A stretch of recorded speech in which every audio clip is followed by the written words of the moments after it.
சீனா தைவானை தன்னுடன் இணைக்கணுன்ட்டு இவங்க போராடிட்டு இருக்காங்க. அதுவும் கடந்த 5 வருஷமா சீனா தைவானுக்கு பல ராணுவ ரீதியிலான தொல்லைகள் எல்லாம் கொடுத்துக்கிட்டு இருக்காங்க. வருஷம் தைவான்ல உள்நாட்டுல பாத்தீங்கன்னா ராணுவ ஒத்திகை நடைபெறும். ராணுவ பயிற்சியில் ஈடுபட்டு இருப்பாங்க.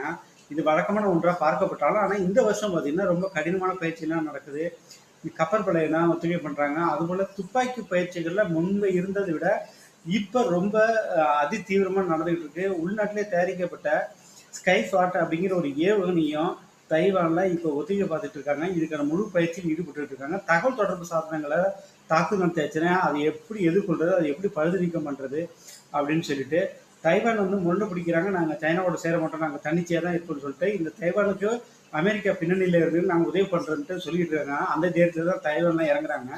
ஆனால் இதே போல தான் உக்ரைனும் சொல்லிட்டு இருந்தாங்க அமெரிக்கா. ஆனால் ஜெலன்ஸ்கி பார்த்தீங்கன்னா லாஸ்ட்டில் அமெரிக்க அதிபர் டொனால்ட் ட்ரம்ப் கைவிட்டாரு. இப்போ